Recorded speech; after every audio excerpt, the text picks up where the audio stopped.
Now my heart went out to Paul. He's already been through a lot. And the Lord is using the ship to get him into his destiny. And then the thing he was counting on, riding on, protected by, start coming apart.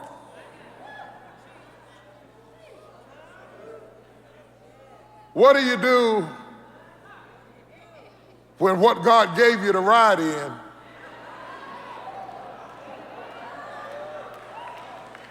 starts coming apart? Do you give up hope? Do you throw up your hands? Do you walk away? I want to suggest to you that God did not promise the ship. He promised you. He didn't promise the ship that he was going to be with the boat. He said, I'm going to be with you. So number two is, don't preserve the temporary. This is the Potter's Touch. Greetings in Christ's name. I am Bishop T.D. Jakes, the senior pastor of the Potter's House, and I am indeed glad to have an opportunity to share what we get at the Potter's House in your house today. The series is called Divine Destinations, and this message in particular is a very powerful word from God. The message is, don't drown in shallow water. You can get out of it, you can handle it, and this word will remind you how. Take a look at this, and I'll be back. Can you imagine being on the boat, bound and tied, stressed and weary, the thing you was counting on to get you to the other side, the job you thought you'd retire with to get you to the other side, the house you thought you'd have the rest of your life to get you to the other side, and the storm got it. How many of you have lost some stuff in the storm? Lost some friends in the storm? Lost some people in the storm, lost some relationships in the storm, and it made you feel like a failure. But you're not a failure. It was a temporary blessing. If it was meant to stay, it couldn't leave.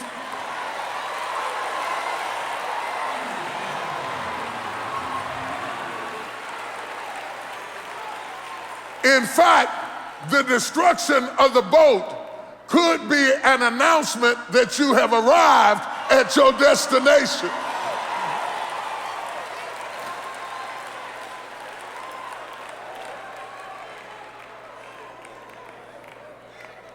I never will forget when I was a little boy, I used to have nightmares as a little boy about my mother dying. I used to wake up crying, dreaming something had happened to my mother. My mother would come up to my room, she would comfort me, and she'd say, oh, baby, she said, I'm not gonna die.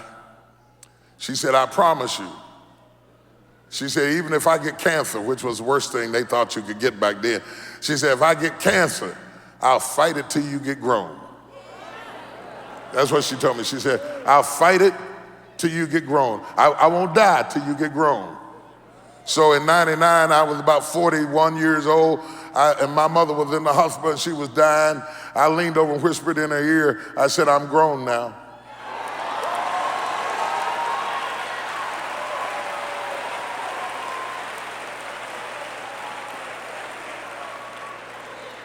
If I wasn't ready for it, God wouldn't allow it.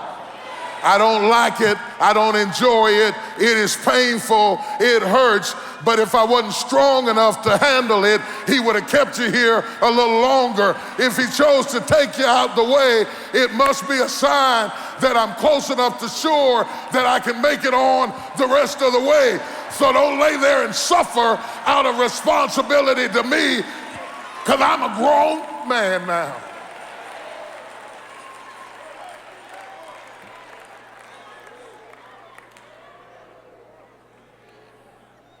Stop grieving over the boat.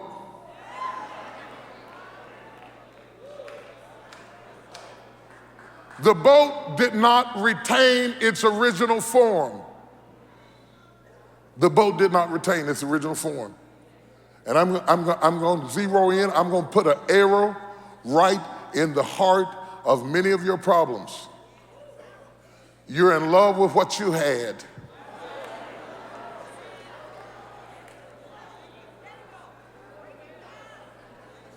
I'm going to try it on them.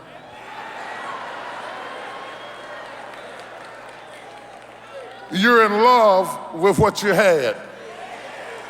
And you think that if your life does not retain the shape that you started with, you don't think that it can get you where you're going.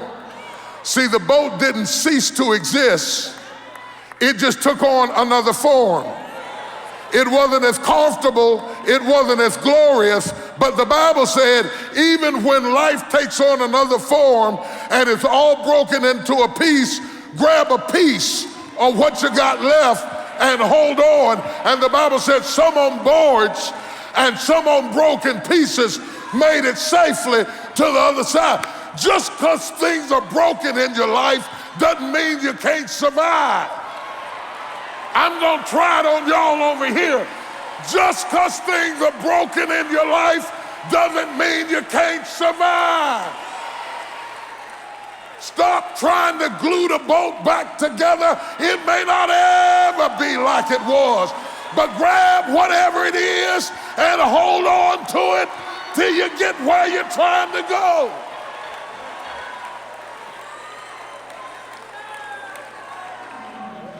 What I'm trying to tell you is you can't be saved by what it was.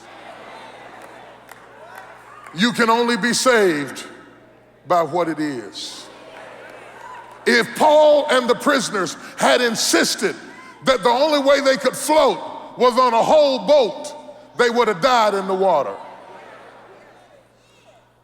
But they took what it is and not what it was and said it's not what it used to be, but it's still enough for me to make it on in. Look at your neighbor and say, I'm gonna make it on in off of what I got left. I can't make it off of what I lost. I can't make it off of what I used to have. I can't make it off of what you used to be. I can't make it off of what we used to do. I cannot be who I was yesterday.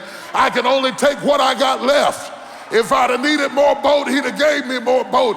He didn't promise to save my boat, he promised to save me.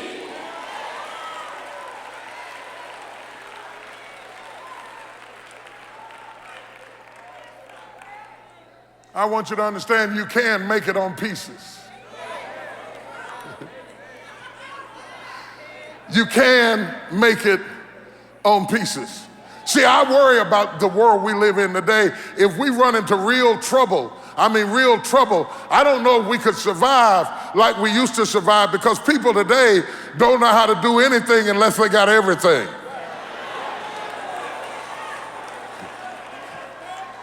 People today can't make a pot roast on the top of the stove.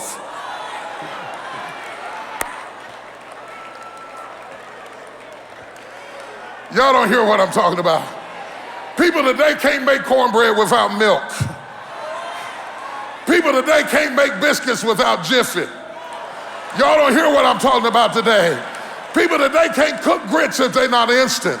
People today can't make dinner without microwave. But where I came from, you didn't follow the recipe. You followed what was in the refrigerator. Y'all don't hear what I'm talking about. Y'all don't hear what I'm talking about. You don't have to have everything on the recipe in order to be able to cook dinner. If you ain't got corn, cut up some carrots. If you ain't got carrots, get yesterday's corn, throw it in the pot roast, and keep on cooking. You don't have to have a perfect person to have a marriage. You don't have to have a perfect job to pay the bills. Everybody in the church don't have to like you for you to have church. You can make it on broken pieces. Oh God, help me preach this word. Stop focusing on what you lost and start living on what you've got left.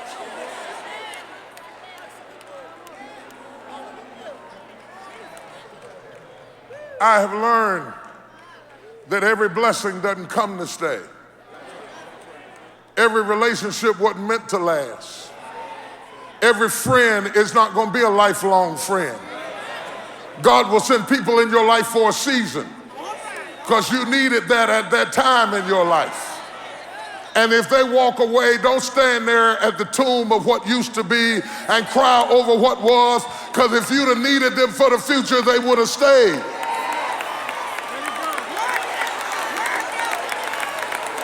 All that left me couldn't stay, and all that stayed couldn't leave. To God be the glory for the things he has done. I feel like having some church in here. Touch 3 people and tell them, I'm gonna be all right. I'm gonna be all right. I'm gonna be all right. I'm gonna be all right. Let the lightning flash. Let the thunder roll. Let the wind blow. I'm gonna be all right. I don't have to have everything, but if I got a piece of faith, if I got a piece of love, if I got a piece of strength, if I got a piece of bread, I may not have no butter, I may not have no jelly, it may be day-old bread, but if I got a little piece, I'm gonna make it off of what I got left. I don't know who I'm preaching to, but I'm talking to somebody. Still to come on The Potter's Touch. You got all kind of people who wish they could be you. Say, if I could only have his situation. Oh, you got your own law practice. Oh, you got your degree. Oh, you married a man with a degree. People have all kind of ideas of what it feels like to be you, but they don't know that you're out of breath and about to pass out and at your wit's end and scared to death and at the end of your rope. I know I got at least one passenger. The Lord is with me in the storm. Storm, if you fight me, you gotta fight him. I don't have no details, but I am coming out of this. I don't know where the money's coming from, but I am coming out of this. I don't know whether it'll be divine healing or medicine. I am coming out of this. For helping us reach others with your gift of any size, you'll receive your divine destination as a 2-CD set. Just visit our website or call 1-800-BISHOP2. The storm may blow a lot of things away from me, but it will not blow him away from me. And when your gift is $60 or more, we'll give you both messages from your divine destination on DVD as well. However, when your gift is $100 or more, we will also add the Grateful Heart stationery set. Let us help you navigate through your storm today. So the brother in the life of Pi, he says,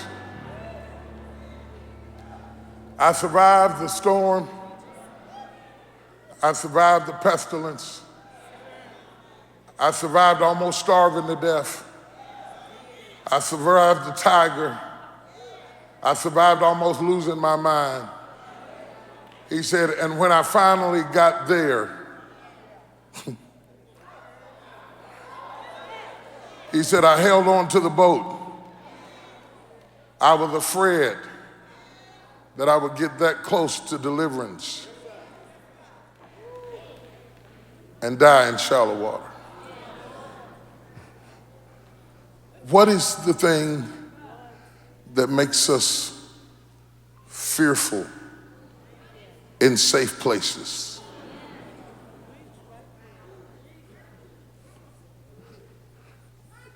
Fearful in safe places.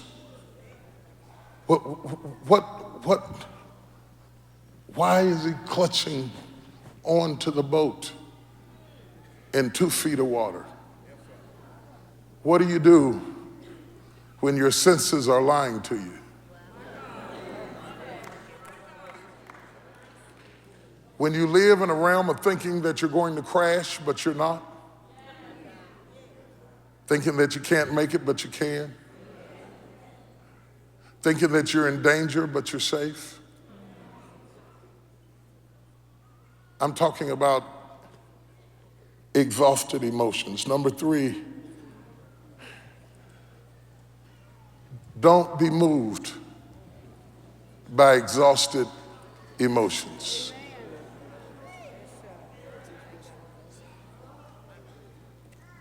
See, I learned that when you get tired, you can't trust how you feel.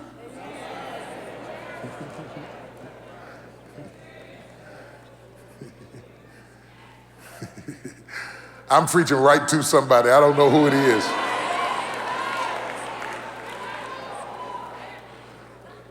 When your emotions are exhausted, they will send you false signals. They'll make you think you're in danger when you're not. They'll make you think you can't trust who you can. They'll make you think people hate you who love you. They'll make you lash out at people who are really trying to help you because you have exhausted emotions. When you get tired, your perception of the situation is altered. When you get tired, you'll be scared when you're safe. When you get tired, you'll be holding on to what's familiar and missing the fact that you can hold on to the promise before you. When you get tired, you make dumb decisions because you have exhausted emotions. A psychiatrist friend of mine described it this way. He said, when you are anxious or exhausted, it's like flying a plane, but you can't trust the dials. In other words, you'll feel like you're going to crash even when you're safe. Don't be moved by exhausted emotions. Exhausted emotions make you paranoid. Exhausted emotions make you fearful. Exhausted emotions take the pleasure out of surviving away. Yes, sir. Yes, sir. You know, I imagine when Paul was on the ship and the ship started coming apart and they were out there in the water, he would have thought, oh, if I can get to the shore, I'm gonna dance. When I get to the shore, I'm gonna shout the victory. If I make it out of this, I'm gonna give God the praise. If I finally finish this, I'm gonna dance all over this place. If we ever get this house paid for, we're gonna shout the victory. If we ever get these kids raised, we're just gonna dance and shout. If I ever get this bill paid off, I'm gonna shout the victory. If you ever get over this cancer, we're gonna go out and celebrate. If we survive this leukemia, we're gonna run up and down the aisle. But do you not know that statistics say that most marriages who have gone through catastrophic incidents fall apart after they survived it? Because they're tired. It's called compassion fatigue. Compassion fatigue. I gave out. I wore out. We made it, but I was exhausted. Wore my party out of me. Wore the smile off my face. Wore the step out of my walk. What does that mean? I could succeed, I could survive and not feel successful. What happens when you get there and it doesn't feel like what you thought there would feel like?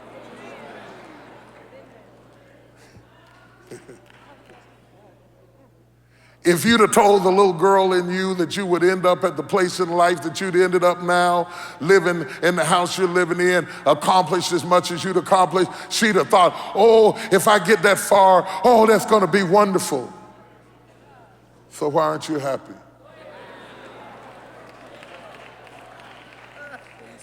Couldn't imagine owning your own car and you got one. Why aren't you happy? Couldn't imagine getting your own house. Can't imagine it. You got one. Why aren't you happy? You couldn't imagine having a husband or a wife. You got one. Why aren't you happy? You prayed to have a child, cried because you couldn't have one, then got one. Why aren't you happy? Oh, no shouting now. Oh, it got kind of quiet now. Why doesn't Paul dance? He could have died in the storm. He could have gone down with the ship. He could have drowned in the water. He makes it to Melita and collapses on the shore. What do you do when survival does not feel successful? When the mission completed does not make you want to celebrate? Is it that you underestimated how much it would cost you to get where you are? Is it that you have denied yourself the right to have survived and still be exhausted? There is nothing wrong with being tired.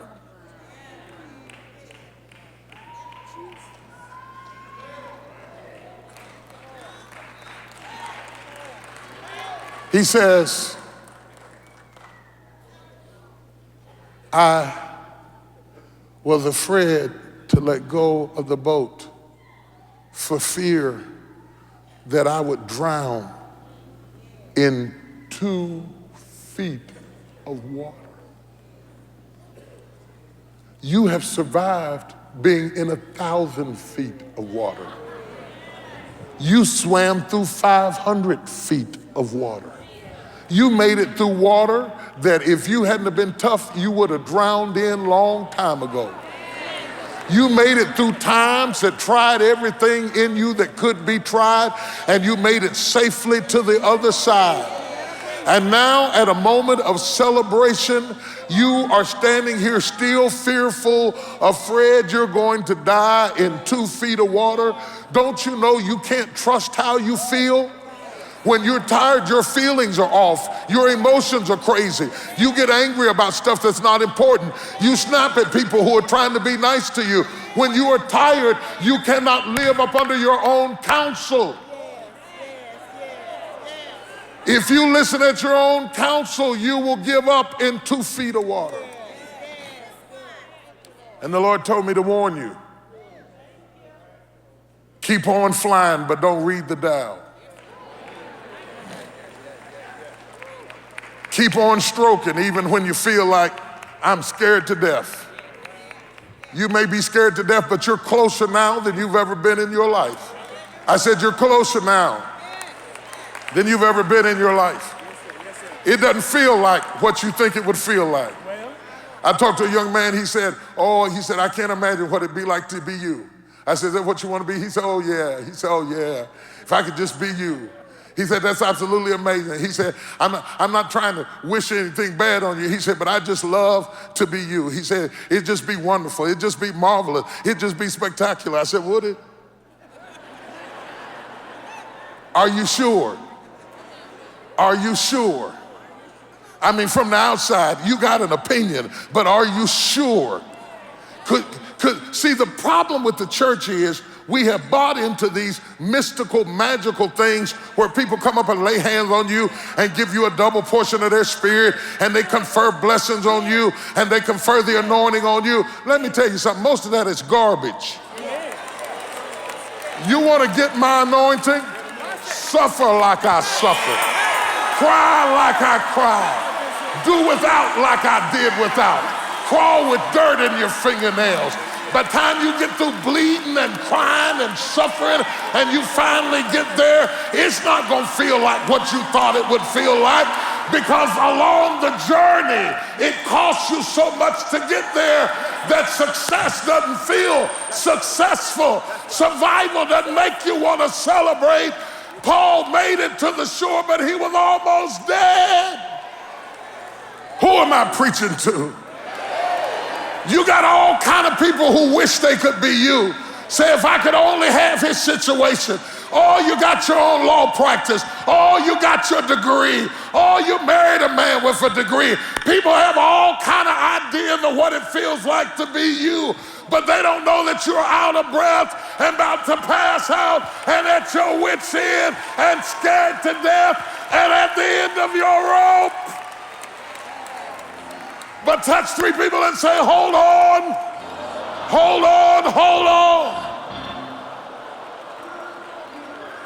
You didn't come through everything you've been through to die in 2 feet of water. You didn't survive the storm and the pestilence to get here and let this little problem get you down. The devil is a lie. The devil is a lie. You don't even have to be able to swim to survive in 2 feet of water. All you gotta do is be able to stand up. And if you can stand up, you can survive in shallow water. Slap your neighbor and say, don't drown in shallow water. Stand up. Stand up in the water. Having done all to stand. If you can't swim, stand up. If you can't stand up, sit up. If you sit up, you can get out of the water. If you can't sit up, look up, look up. You've come too far to drown in shallow water. Give God a praise. I'll be right back with you after this. I know I got at least one passenger. The Lord is with me in the storm. Storm, if you fight me, you gotta fight him. I don't have no details, but I am coming out of this. I don't know where the money's coming from, but I am coming out of this. I don't know whether it'll be divine healing or medicine. I am coming out of this. For helping us reach others with your gift of any size, you'll receive your divine destination as a 2-CD set. Just visit our website or call 1-800-BISHOP2. The storm may blow a lot of things away from me, but it will not blow him away from me. And when your gift is $60 or more, we'll give you both messages from your divine destination on DVD as well. However, when your gift is $100 or more, we will also add the Grateful Heart stationery set. Let us help you navigate through your storm today. I'm not gonna get 60 and drown. If I was gonna drown, I could have done that at 20. If I was gonna drown, I could have done it at 30. If I was gonna drown, I could have drowned at 40. I had all kinds of reasons to drown, but the devil is a lie. I didn't get this old to give up and die. The devil is a liar. Yeah! I've got to stop there. It's been a real delight and a real joy to share the word of the Lord with you. This message is so provocative. Don't drown in shallow water. It is a mandate from God himself for you to stand up to the tests that you're going through right now and not to allow it to overwhelm you, because greater is he that is in you than he that's in the world. Don't you drown in shallow water. I love you. I'm praying for you. I'm looking for you. Same time, same station. Don't miss it.